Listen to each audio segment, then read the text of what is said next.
Hi, everyone. My name is Mauricio Cobian, and I oversee advising at the UCLA International Education Office for Study Abroad, and I will be leading today's Study Abroad 101 session.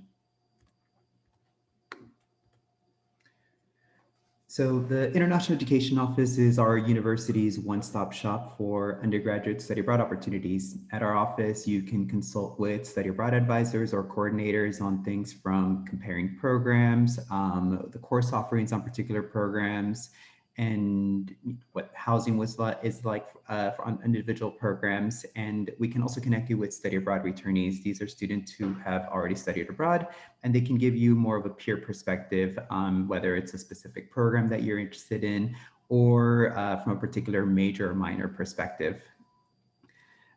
This session is part of our Global Learning Opportunities Week, which is running from October 26th through the 30th.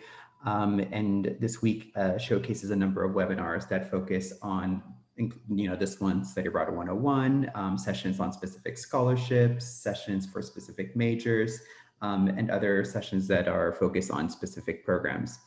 You can access all of our webinars and live sessions at ieo.ucla.edu/glow. After the sessions run, you'll also be able to access them in the on-demand section of our website, also at the same site. So today's agenda, we've already covered our welcome here. We're also going to discuss a little bit of COVID-19 and how that's impacting study abroad at UCLA. We'll move on to program types and the type of credit that you can receive, followed by program costs and fundings, and we'll conclude with steps to apply. So study abroad and COVID-19. As of today, our summer 2021 programs are scheduled to run. Of course, we're assessing it day by day, week by week to see if, which programs will be able to continue to run. We are continuously monitoring the safety abroad to ensure that whatever programs that we are able to offer our students, that they are safe for our students as well as our faculty members.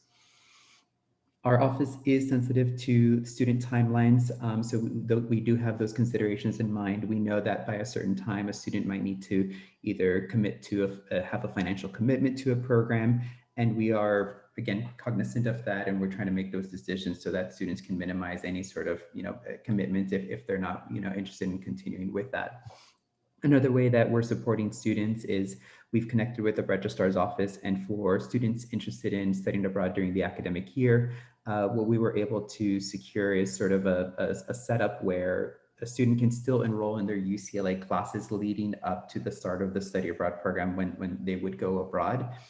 That way, if the program falls through, student can more easily return to campus or return to their course enrollments at UCLA because the study abroad program falls through. At a certain point, we would have to drop the UCLA enrollments if this program will continue, but that is one of the ways in which we are supporting students. Our office is also developing virtual alternatives for select programs. More information on virtual alternatives will be coming in November. One thing that we are asking from students, study abroad in general requires flexibility and patience, but this year it's even more so, more important given the changing nature of COVID-19.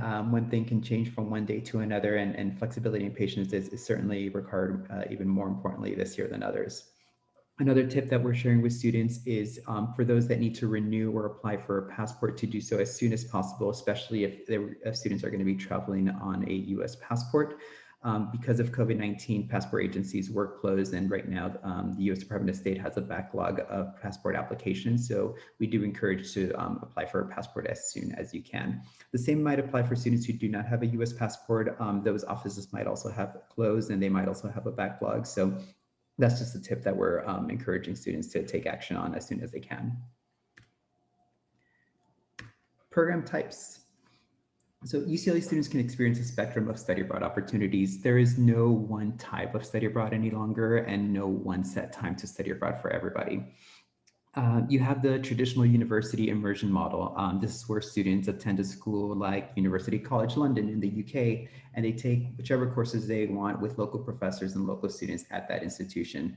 This is where, for example, a mechanical engineer student can take 2 engineering courses towards their major and 2 courses towards their general education requirements.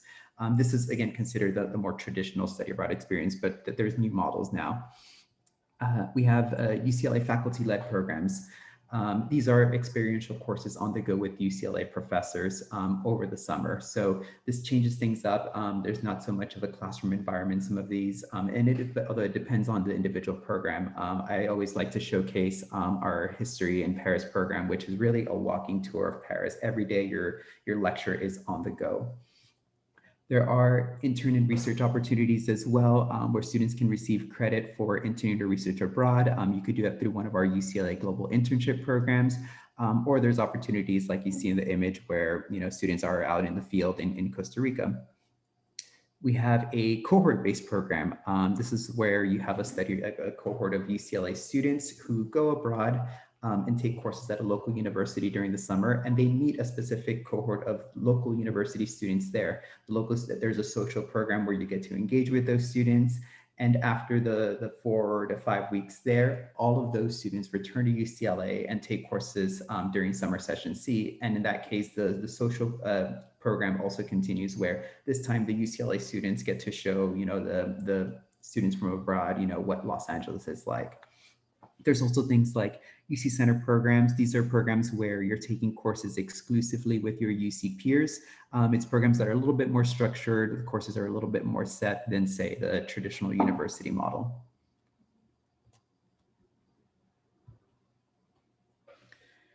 One thing that I like to highlight about program types is that most programs are not designed around specific majors. And I say that because often students come to us and say, I'm a psychology major, what's a study abroad program that I need to do? And it often doesn't quite work that way. Students are not actually obligated to study abroad in their major, although you certainly can if you wish. Students can alternatively focus on things like their GEs, their minor, foreign language requirement, technical breadth, units for graduation, or simply for personal or professional development. And most students will end up doing a mix of some of these things. In this case, even though you're not specifically studying abroad in your major, you're still making, or at least most students would be making an effort to make progress towards their degree. And you can do those with these other alternatives. So we share that simply for students to expand their search beyond major-related programs. So now we're going to be narrowing down our focus. I gave you an overview already of the sort of different models of programs that exist. And now we're going to be moving on to more specific program types. First, we have the UCLA Travel Study Program. These are programs that are run exclusively during the summer. These are 3 to 5 week programs, experiential learning. Like I said, programs that are on the go. These programs are led by UCLA professors.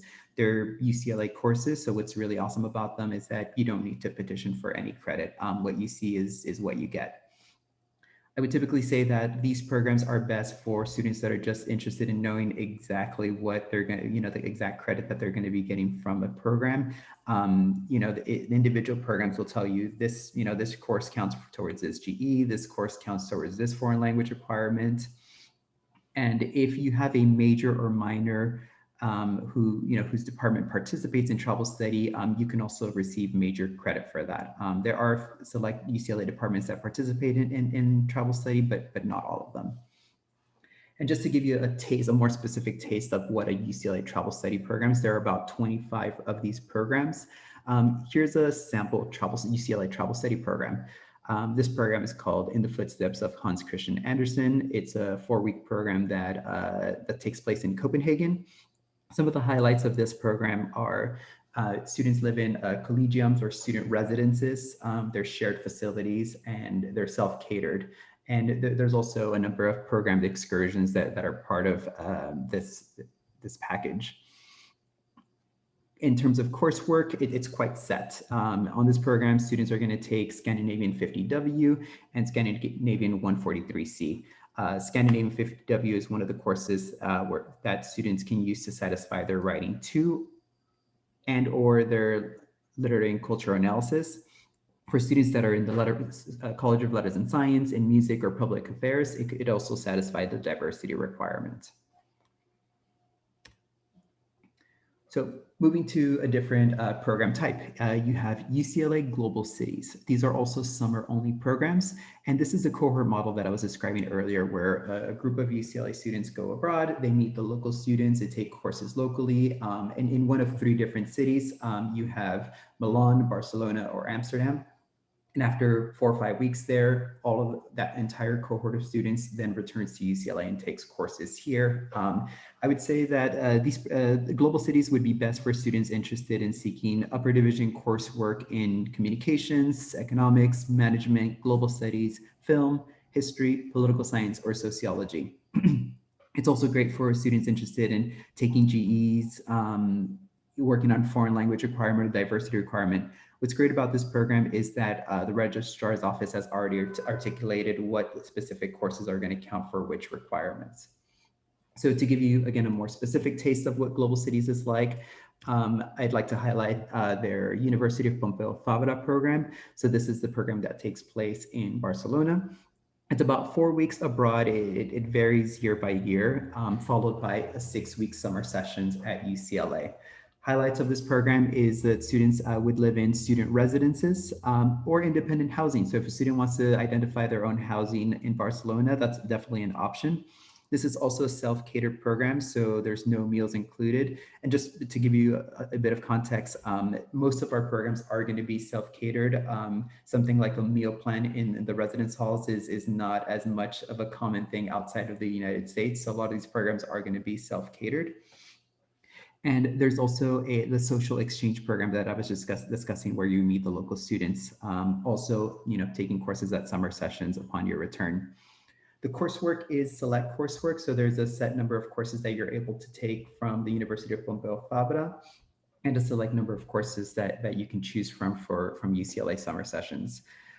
In terms of what this coursework satisfies, like I mentioned earlier, there's very specific GEs and possibility for major or minor credit, although students would have to petition for the major minor credit. The GE stuff is already pre-articulated, but you would have to petition for any major or minor credit with your respective departments.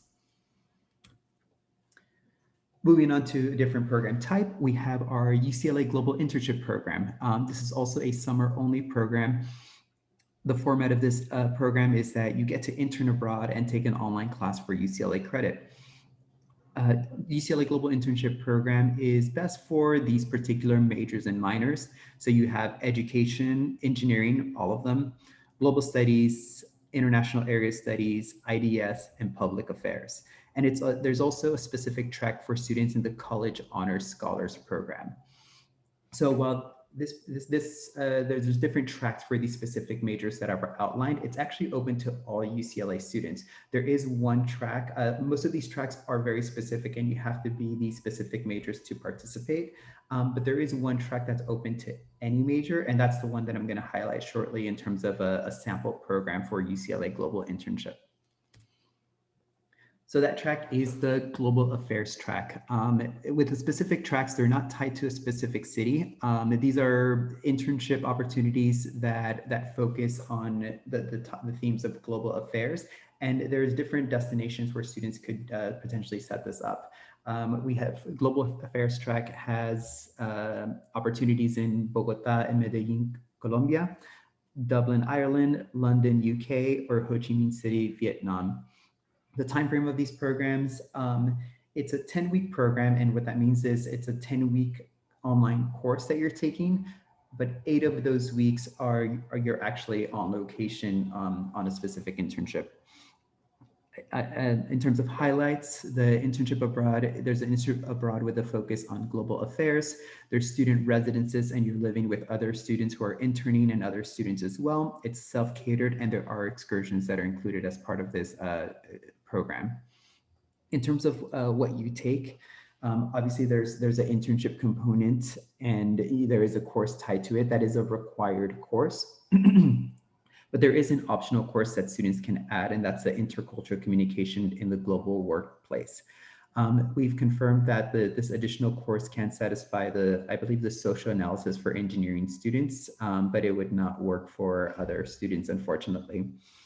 And when it comes to placements for the global affairs tracks, they include placements in the fields of global health, law, economics, NGOs, nonprofits, government and politics, advocacy groups, social work, think tanks, and there are a few limited urban planning options. If you're interested in learning more about the UCLA Global Internship Program, there is going to be a special session later this week where the coordinator is going to go into the more specifics in the application process and the placements and what kind of specific opportunities the UCLA Global Internship Program can offer you. And the last of the major types of programs, we have UCEAP, and this one's a big one. In terms of when you can study abroad, they do offer summer programs as well, but this is the UCEAP would be the option for students interested in studying abroad during the academic year. So that would be fall, winter, spring, or a full year abroad. In terms of format, with 150 different options, there isn't one format for UCEAP. So I'll just simply highlight some of the more common formats that UCEAP offers. This is where you will be able to find the traditional university model that I described earlier. You have the international summer school programs where you're taking courses with other international students around the world. This is where our infamous summer physics programs land. There's research opportunities, there's field work, like I said, in Costa Rica or the Solomon Islands. There's also internship opportunities here. They're not as closely tied to academic credit to UCLA, but they do offer a number of opportunities there as well. This is where you'll also find the UC Center program and many more different formats. In terms of what UCAP, who is it best for? Again, that's a little bit more difficult to categorize. So I would just simply say that it's best for program options. It almost doesn't matter what major you are, you can certainly find something with UCEAP, given the sort of robust catalog that they have. And for UCAP, I will highlight two sample programs given the different formats that they have. So I will start off with one of our sample programs for UCAP is our Yonsei University program, which is a university in Seoul. Students can study abroad here during the fall term, during the spring semester, or during a full academic year. Highlights of this program include the ability to take courses at a host university with local students. Students get to live in dorms. They're, as I shared in most of our study abroad options, they're self-catered. There are a few excursions that are programmed into this option. And on this, when you're studying abroad at Yonsei University, students have the option to secure your own internship. It is a more individual process, but I wanted to highlight that is something that students can add on once they're on site if they're interested in seeking an internship opportunity while studying there. In terms of coursework, students studying abroad at Yonsei University typically take 4 to 5 courses from Yonsei University's vast offerings. Here, I can't highlight specific courses as that would be akin to trying to highlight UCLA's robust course catalog into one slide. Essentially whatever university, Yonsei University has to offer, students would generally have access to. Even though Korean is the language spoken here, there is extensive coursework in English, but also if students are confident in their academic Korean, and students have access to take courses taught in Korean. But again, I want to emphasize that there's dozens and dozens of courses that are taught in English here. You also have the opportunity to arrange your own research or independent study to replace a class, for example. And I want to highlight that there is no language study required on this program. So highlighting a different type of opportunity, then you have the Made in Italy program. This is what I was describing as the UC Center program. So this is a little bit different. Here, you're not taking courses at a local university with local students anymore. This program takes place in Florence, Italy, and they have different formats of this. They have a summer version of the program, they have a fall or spring semester, and they have a winter quarter option. Highlights of this program is that they're structured courses. So there's only about 5, 6 courses that students get to choose from. You're only here with UC students. In terms of housing, there's 2 options. You can do the self-catered shared apartments with your UC peers, or there is actually a homestay option. With a homestay option, that's one of the rare setups where there is sometimes like a meal component where you get to share some of your meals with your homestay family. But on the weekends, generally students would probably be eating out or preparing their own meals. And there's a number of built-in excursions. What's interesting about a program like Made in Italy is often the built-in excursions are tied to individual courses as they try to make it more engaging and more dynamic. Here, I'm just highlighting a few of the courses that have been offered in the past, and the courses do vary by term. So these courses are not offered for every single summer, fall, winter, spring term. So you have things like Renaissance art, Italian identity through food, Italian marketing, sustainability and an environment, fashion media in Italy, and of course, bread, wine, and olive oil. A lot of these courses are more introductory and survey-like. I would describe them as GE-like. So if students were seeking GEs, this is kind of coursework that might be conducive to petitioning for GE coursework. If your individual majors tie to any of these disciplines, students could also petition for major or minor credit. A quick tip about UCLA quarters versus term abroad, and this is specific to UC-EAP. They don't quite align, but that's not necessarily a bad thing. When you're looking at a fall program, it's generally going to refer to a fall semester, which would only put you away fall quarter. The term might start late summer. So if you did have summer plans, there might be some overlap there, but you're only out fall quarter. Whenever you see a term that's identified as spring, it generally refers to spring semester, which would mean that students would be away winter and spring quarter. In a vacuum, that's not necessarily a bad thing, but students might not be making the same progress that they would if they would be here for winter and spring quarter. So we do, students interested in the spring semester option, we do more so than other students, we encourage you to consult with an academic advisor on how, what that would mean for you. There are a dozen or so quarter-only programs that are available. There are some that are fall quarter, some that are winter quarter only, and spring quarter. If you look at UCAP's website, you can filter the programs by the quarter-based options. Finally, and this is a larger category, there are programs that are not affiliated with the UC system. We refer to these as non-UC programs. In terms of when they're offered at various times of the year. The main things that students should consider if they are, considering a non-UC program is that, unfortunately, there's no guarantee of the coursework transferring to UCLA. Also, unfortunately, students cannot carry their UCLA financial aid on a non-UC program, although they still can apply to any external scholarships that exist out there. And students do have to take a planned academic leave. That's not a bad thing. It's just simply an administrative process that unenrolls you from UCLA and allows you to return without an issue after completing your study abroad program. I would say that non-UC programs are best for students who do not depend on UCLA financial aid and cannot find the right program within the UC offerings.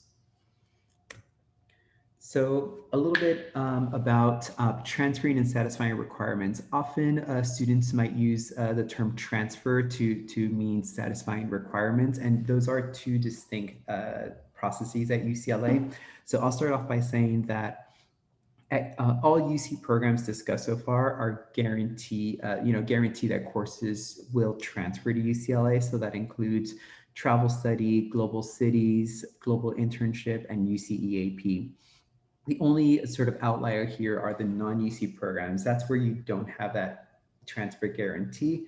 Although generally speaking, if students are taking courses that would be reasonably offered at UCLA, students have a very good chance that the courses will transfer. Again, just no guarantee there. And a separate thing in terms of satisfying requirements, for a number of these programs, students would need to petition for degree requirements, and that would be, if you're trying to satisfy a major or minor requirement, you would go petition that with that respective department. If you're seeking things like GEs, foreign language, diversity, writing 2, you would petition that with your respective college or school. So that's a lot of information comparing all these opportunities. So here I'll just try to do a quick rundown in terms of a summary of these options. Travel study, the ones with UCLA professors, they're taught by UCLA faculty, UCLA professors. The courses are primarily with UCLA students, although they're actually open to anybody 18 years of age or older with a high school diploma. Yes, students can use UCLA financial aid. There's summer opportunities. Their coursework is guaranteed to transfer, although technically there's no transferring involved because they're UCLA courses, they're already here. And you don't have to petition for credit. They already tell you whether it's going to satisfy X major requirement or YG. Global cities, you're taking courses at the host university and at UCLA. Your courses are with those local students, with other international students, and with UCLA students. Students can use their financial aid. It's summer only opportunities. You're guaranteed that these courses will transfer, but you do have to petition for major minor requirements. The global internship program, the courses are taught by UCLA. You're in courses, the online courses students take it with UCLA students, although the intern might be with students from others from around the world. Students can use their UCLA financial aid. Summer only, also there's no need to transfer courses because they're UCLA courses and you don't have to petition this, they're already pre-articulated. When it comes to UCEAP, your courses are taught by host program instructors. Courses, it's really going to depend from one program to another, and they vary from taking courses with UC students, international students, and or host university students, again, or a combination of all of the above. Students can use their UCLA financial aid. Terms year-round, the courses are guaranteed to transfer, although you do have to petition for GEs or major for pretty much any degree requirement. Non-UC, it's really going to vary. There's just so many out there that there's no concise ways for me to summarize that. The most important components, again, is that unfortunately no UCLA financial aid, and there's no guarantee that the courses will transfer over to UCLA. Now, a quick pause here. Before continuing, as part of our Global Learning Opportunities Week, we are hosting a keyword scavenger hunt each day this week for a chance to enter to win a $75 gift card. Today's keyword of the day is passport. So I encourage you to visit our event homepage. That's ieo.ucla.edu/glow to submit the keyword by end of day today to enter for a chance to win the $70 gift card. Moving on to program costs and funding. So often we're asked, what is the cost of studying abroad? And it really depends. And that's not to sidestep the question, but it's really going to depend on a number of factors. When you go abroad, what specific program, where you go, the length of your program, how many units you're getting. There's so many factors. So in some ways, it could be more expensive or it could be just as expensive as being here at UCLA. With summer, that's even more difficult to compare because naturally you're adding an additional term to your UCLA sort of career. So there's no comparison, but the best that I could do is sort of compare a number of different opportunities during the summer, some that are more expensive than others. I'll start with the UCLA travel study program in Spain, one of our most popular programs. It's a 5-week program that offers 2 courses, and here's sort of a breakdown of what those costs look like. I would say that this $8,600 is a little bit more on an average cost of a summer study abroad program. And what this number includes is everything. It's your airfare, your weekend meals, your toiletries, your health insurance, your books. It's everything that we expect a student to spend on a study abroad program, aside from their weekend trip to Paris. That's not factored into this budget. So average cost, I would say, of a summer study abroad program. But then if you move on to the next column, a UCAP Contemporary Mexico opportunity, also a 5-week program, you're getting more courses, more units, but about more than $2,000 less expensive than the other opportunities. So this is just to show students that there are ways to make study abroad more affordable.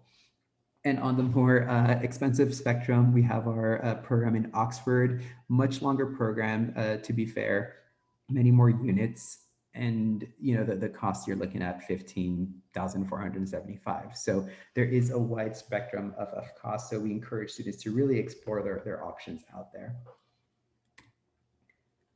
So how does this compare to studying abroad during the academic year? I put here a figure just to give students a sense of, the average comparing, green apples to red apples, to give you a sense of what it costs to be a student here at UCLA. This is the budget for, what it is, what it costs to be an in-state student at UCLA during the academic year living in the residence halls. So this is, again, your weekend meals, your health insurance, a budget for your books. It's, everything that we expect students to spend. Some students' budgets will be higher, others might be lower, or definitely there are some students that will pay less than this. But using this figure to compare it to the UCAP figures, one of our programs in Japan at ICU, one of the local universities there, you spend 2 extra weeks. You get about the same number of courses, about the same number of units, and it's about $100 less expensive. And that already includes the budget for round trip airfare.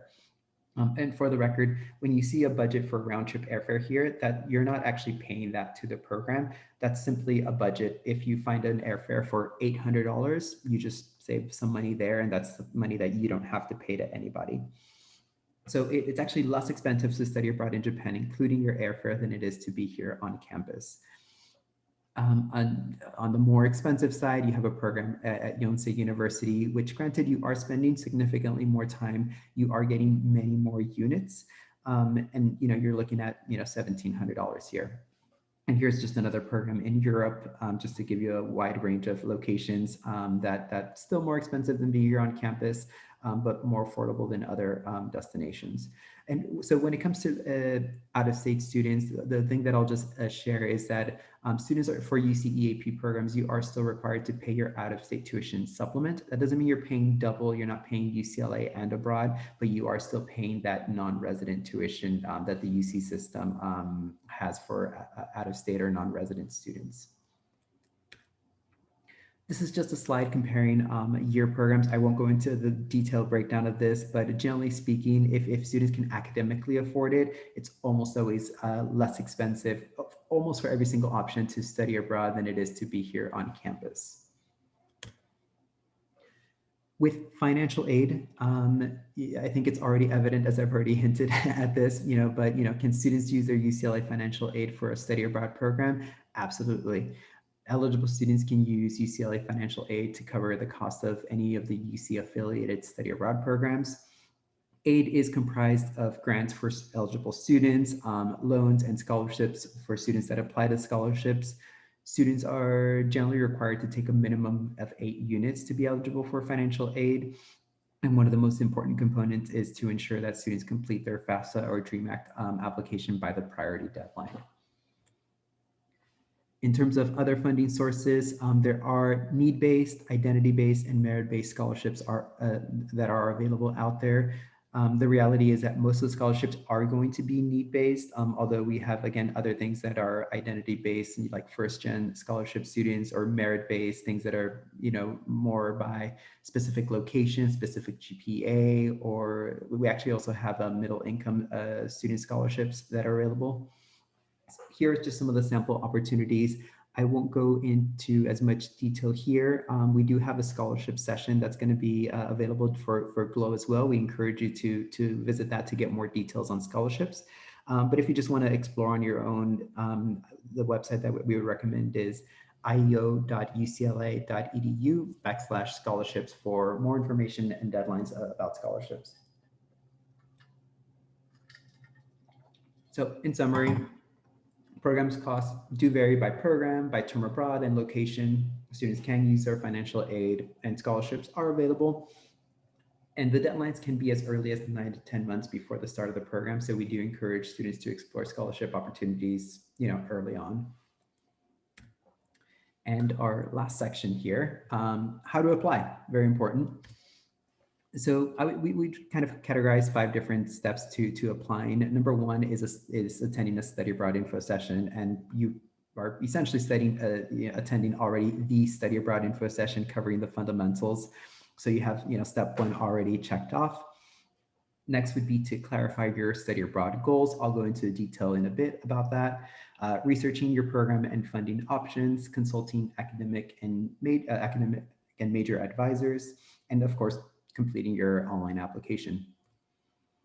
When it comes to clarifying your study abroad goals, you want to ask yourself, what are your study abroad goals? Because it might be what determines, where you go or what time of the year you go, or, what specific program you participate in. And it could be a combination of some of what I'm going to highlight next, or it could be none of them at all. Are you looking for a very specific requirement for your degree? And if that's the case, that might dictate, or limit the options that are available to you. Are you looking to develop a foreign language, learn a foreign language, or simply satisfy the foreign language requirement?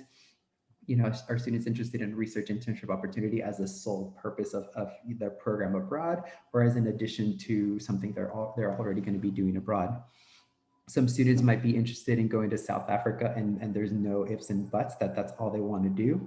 And that might determine what program you go on. And sometimes timing might be important. Some students might only be able to study abroad a particular fall, or others might be a summer only, which leads me to one of the more common questions that we receive. What is the best time to study abroad? And the answer is that there is no one best time for all students. Students can go as early as summer after their first year, or as late as their senior year. On the other hand, their students' individual major structure may actually dictate the easiest time to study abroad. And there are some majors that may say something like, because you have a senior thesis requirement or a series of courses you take your senior year, you cannot study abroad your senior year. So those are different, factors that are not going to be applicable to all students. But again, your major structure may actually have some restrictions, or simply indicate the easiest time to study abroad. So definitely consult your academic advisors on this. Research programs and funding opportunities. So, I would essentially say visit our ieo.ucla.edu website as sort of your starting point. But if you want to research individual programs, as you can see here, for UCAP, that's the link. For travel study, for global studies, and the global internship program. You can also consult the IEO Study Abroad team. We do drop-in advising and one-on-one advising. Typically, we would do this in person, but we are actually having virtual drop-in advising and virtual one-on-one advising. I'll discuss that a little bit more towards the end in our Contact Us section. You want to consult advisors. These would be your respective departmental and/or your school advisings. School advisors, they're the ones that are going to be able to tell you if there's any particular restrictions or factors to consider tied to your school or tied to your specific major. Again, if you're seeking major minor credit, you would go to that respective department. For GEs, foreign language, writing to diversity, you would go to that respective school or the College of Letters and Science, depending on sort of where you are. And in terms of the actual application process for our travel study faculty-led programs, it's a registration process online. This year, the registration is going to open the morning of November 18th. At least that's what we have as of today. Eligibility, you simply need to be 18 years of age or older with a high school diploma. So if you have a friend at Cal State Palm Beach or a cousin at UC Berkeley that you want to study abroad with, they're definitely can study abroad on this program. Whether it's competitive or selective, it is first come, first serve for this program. Spaces are limited. Most programs don't fill up immediately, but we do have a handful of programs that, it'll be critical to sign up on day one. For Global Cities, that cohort-based program, you also apply online when the application opens.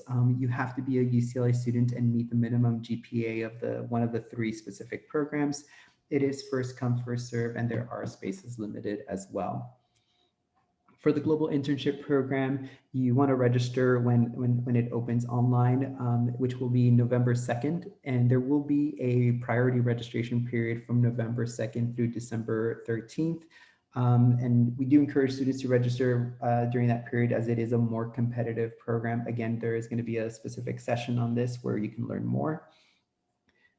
Students do need to, In order to be eligible, you do have to be a UCLA student, meet the minimum GPA and a specific class standing in order to participate in this offering. So here it is more competitive and spaces are limited. For UCEAP, there is a two-step application process. The first part you're going to do on the UCEAP website. And once you complete that process, it'll prompt you to take the next step, which is complete our office's questionnaire. And the questionnaire is sort of what triggers and finalizes your application.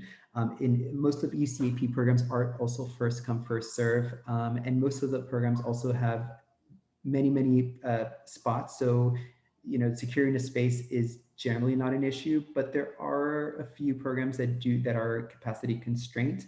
And for the most part, we do first come, first serve. So it is the IEO questionnaire part 2 that would trigger your space in line. Eligibility criteria is going to vary from one program to another, but at minimum, every single program does have a minimum GPA requirement. I would say that the minimum GPA requirement for UCAP is 2.85, but there are some more competitive programs on the 3.0 and above, and there's other programs that also might have simply a 2.0 requirement. One final point that I want to make here is that for most study abroad programs, there is no essays or letters of recommendation. I don't know if that's a common thing that students might believe and have reservations about applying, but for the most part, most programs do not have these requirements. So in summary, you've completed the first step. Next step is to clarify your goals, research your options, and consult advisors as needed. The application process does start early. You want to think, 9 to 10 months before the time you're interested in studying abroad. It doesn't mean that you can't look into this 5 to 6 months before, but the longer you wait, the more limited options you will have. And the eligibility criteria varies from one program to another. One last thing that I wanted to highlight here, our office has developed diversity and identities abroad resources on our website, which you can find at ieo.ucla.edu/diversity. And these are identity-specific web pages with questions to consider, resources, planning tips for a variety of populations. And what we have so far are sections for current and former foster youth, first-gen students, LGBT, religious identities, students of color, women abroad, students with disabilities, and resources for undocumented students. And our intention with this is for students to sort of ask themselves, how will or won't their individual identities interact with their study abroad experience? Study abroad won't be the same for everybody, even though sometimes it's painted in a particular way. So we simply encourage students to check out these resources. Some of our sections, we were able to get some of our returnees to discuss sort of, and you have recordings there on, how their individual identities, were sort of shaped or influenced with, their study abroad experience. And our contact information, we are located in 1332 Murphy Hall, although right now we're working from home, so we are not available there. Neither is our phone line. The best way to reach us at the moment is via email. So you have info@ieo.ucla.edu. But during this time, we've also sort of developed a new way to get a hold of us, and that's the virtual advising. You can learn more about sort of our schedule for this at our website /contact. And we do drop in advising for general questions. And those are Monday through Friday at select hours. Anybody can just, drop in there and ask any questions that they want. And we also offer one-on-one advising with our regional advisors. So advisors are split up either by specific regions of the world or by specific programs. So one-on-one advising is probably best for students that have already explored their opportunities and they either have questions that are not answered sort of through public resources, or sometimes a student might be, considering one of 3 programs in Italy, in which case that would be an appropriate sort of time to meet with an advisor one-on-one. Or if you just have general sort of specific questions about, studying abroad in Switzerland, we'd have an advisor for Switzerland. We encourage you to follow us on social media. This is where you're going to receive updates on when applications are closing, scholarship deadlines, and other sort of events that are happening on with the UCLA Study Abroad office. This wraps up our Study Abroad 101 session. Thank you so much for logging in. We hope that we've addressed most of your general questions, dispelled myths, and that you are more excited about studying abroad during your time here at UCLA. Please check the other sessions out that go into more details about specific programs, fundings, identities. These will be available in the coming days on our Global Learning Opportunities Week site. Again, that's ieo.ucla.edu/glow, or you can also view those on our YouTube channel by searching for UCLA Study Abroad. Thank you, everybody, and have a good day.